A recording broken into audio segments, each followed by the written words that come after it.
In this episode of Compliance Into the Weeds, Tom Fox and Matt Kelly take a deep dive into how should you think about creating a data analytics program. Hello, everyone. This is Tom Fox back again with Matt Kelly for the award-winning Compliance Into the Weeds. Matt, welcome back. Hello, Tom. Good to be here. Matt, you had the occasion to be on a webinar last week around data analytics and wrote a blog post on it. So it seemed like a good way to talk about some of the challenges that you're hearing out from our compliance brethren about it. Could you set us up with the webinar? Yeah, sure. So this was one of those Ethics Verse webinars that happen every Thursday with Ethico that I moderate those every other week or so. And we gathered a couple of people to talk about the challenges around data analytics and how compliance officers can build a good data analytics program, as in, what are you actually trying to analyze? Where is this data coming from? How would you actually analyze it? And what are the sort of things you would need to do? Where do you get the tech? Where do you get the people? Where do you get the ideas for what it is that you want to do? And it was a great discussion. But given how important data analytics is to compliance officers, I certainly think there's a lot to talk about here. So one of the things you spent a lot of ink on was there's nothing in the FCPA resource guide, first or second edition, the original evaluation of corporate compliance programs, the corporate enforcement policy, and almost anything else from the Department of Justice about data analytics. Do you find that anomalous because they talk about it so much? I find it surprising. I don't know if anomalous is the right word, but you're right that we all talk about data analytics. We all say it's important. We go hear a Justice Department official at some conference. He or she will talk about how important data analytics is, how they use data analytics. And of course, if they in the public sector can afford to do it, then certainly we in the private sector must be able to do it because government has no money. And if they can do it, we must be able to do it. So we talk about this all the time. And yet, when I actually went back to the documents to see what do they say about data analytics, they don't say anything about data analytics. The word analytics does not appear in any of these texts. So it is really quite interesting that we talk about how important it is, but there aren't too many guidelines on what it is you should do. I do think that's important because then it kind of kicks it back to the compliance officer to how do you actually build a good use case to go to your senior management, your CFO or your board or somebody else to say, this is what we want to do. This is how we'll do it. This is the money I'm going to need to invest in this technology. Like, you really need to have that knocked down very solidly. It's not like, say, going and asking for more money for third-party due diligence. That is mentioned extensively in all sorts of guidance. So you can easily say, here's where it is. We have to buy this thing to solve this problem that's mentioned right here. We don't have any of that. So you need to be, I think, maybe more on your game with devising a good business case for data analytics. It's easy to think it's important in the abstract, but how are you actually going to do it? That's the part that compliance officers need to think through. Was there any discussion about whether the data analytics program should look at a variety of other topics in addition to simply anti-corruption compliance? So, for instance, fraud or P-card fraud or gift travel and entertainment fraud or something else where you're going to be looking at kind of raw numbers of spend to hopefully garner some monies back for the corporation in that direction? We didn't specifically talk in that level of detail about all the other business use cases, but I think that's all swept up into what we mean when we say data analytics. We're really looking for outlier transactions. We're looking for anomalous events of some kind. We're also looking for trend analysis to see if big, huge swaths of transactions are moving in a certain direction that might be troublesome. Um, but you can certainly define numerous use cases that the analytics capability is there. The technology these days to do this is really quite impressive. But it gets back to what we had just mentioned then. If the technology will really allow you to do anything at all, then the question becomes, do you know what you want it to do? And sometimes that can be a difficult question for corporations to answer. And that was one big lesson from this webinar is you have to start there thinking through what is it that we actually want to do with all this data analytics that we're supposed to be doing. The discussion seemed to move towards the nuts and bolts of building it out. And I guess what struck me was almost it was a mini lesson in the nuts and bolts of building out a compliance program, for instance, starting with a risk assessment, assessing your risk, and then figuring out how you could manage or monitor those risks using a data analytics program as opposed to a more comprehensive compliance program. How did you find that part of the discussion? Well, it all makes sense at a theoretical level. And so the speakers were talking a lot about you really need to define what risks you want to monitor. Then after that, you need to start thinking through, well, what is the data that would inform me about this risk? Where would that actually come from? How would I capture it? And then after that, what sort of algorithms would I use to analyze it and determine that the transactions are, like I said, you can fall into two big camps.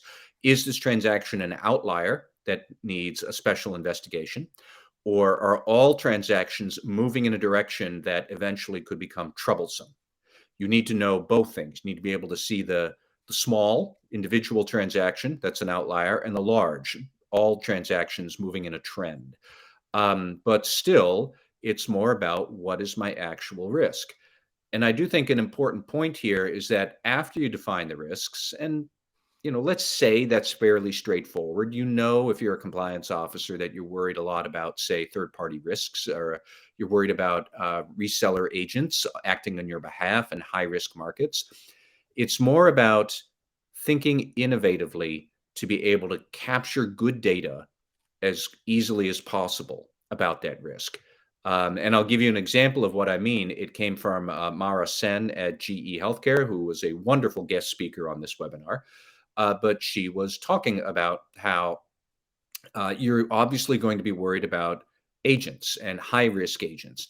And therefore, you could either try and chase down every single agent that you can find, or you could think through, well, agents are paid on commission.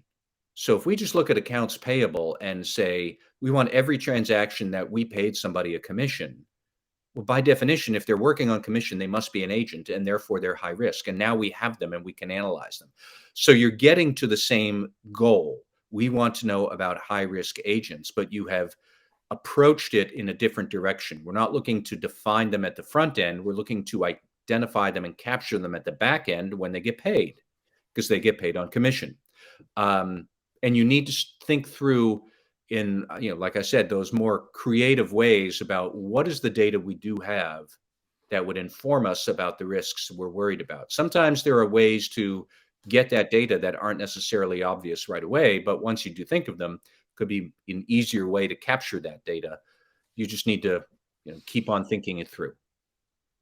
Let me just note that in 2006, when I had my first FCPA assignment at Halliburton, it was to review agent contracts. And the way they determined someone was an agent was if they received a discretionary payment for commissions. So worked 15 years ago. It sounds like it still works today. Indeed. A couple of years ago, and I apologize, I can't remember if we did a podcast on this, but I know you did a blog on it. There was a discussion around data analytics that you were either a part of or attended, and the questions seemed to relate to what does the data mean from compliance officers. Did you sense those types of questions in this webinar, or were we past that to really how do we do it? I was more interested going into this webinar on the how do you actually do it? What's the tech that you would use? Not any particular vendor, but more like what are the capabilities you would want to have? I was particularly interested in things like how do you capture data that might not be generated under your current processes? And what if you have to change your process to spit out a piece of data that you want to capture?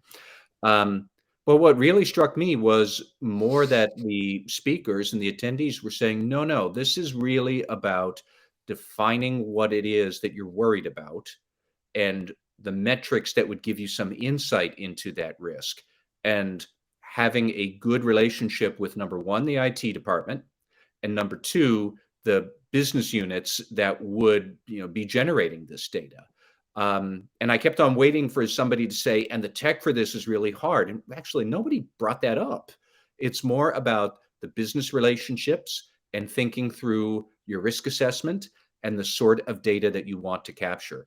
But it also defaults back to what I mentioned a few minutes ago, that these days the tech is good enough that the tech's going to do whatever you want. You actually just need to know what it is you want to do. Um, and that gets more to relationships, the importance of getting this data. A lot of people might not want to deal with the compliance department if they show up saying, hey, IT department, can you do this for me? Or, hey, sales team, can we rejigger the onboarding process to generate this amount of data or this new type of data? And if they're not interested in engaging with compliance, then it's going to be hard no matter what tech you have. But again, that gets back to the sentencing guidelines or the evaluation guidelines from the Justice Department, where they talk about, does compliance have the right access to the data? They never mention analytics. They don't mention the types of data. They just say, does compliance have access to the data it needs? It's all about the control environment. It's all about the support from senior managers so that when compliance talks with IT or talks with the first line of defense to say, we need to do this to get the data, they say, sure, we'll cooperate with you. And that's where so much of that conversation on the webinar was. It wasn't really on, why are we doing this? It wasn't really on, how's the tech going to work? That all just was kind of, will take care of itself, so to speak.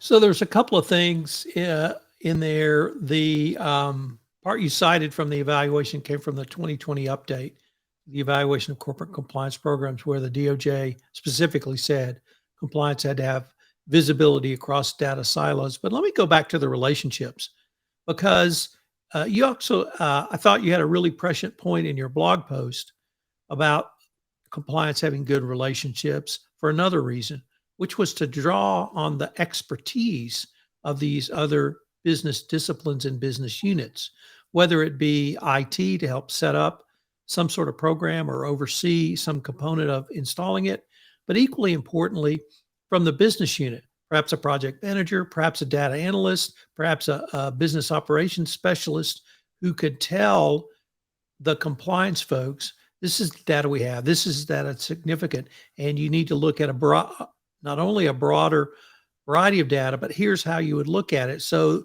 I thought that part of your blog post was really interesting, demonstrating why, number one, you don't have to go outside the corporation to get a lot of this expertise, particularly in business processes.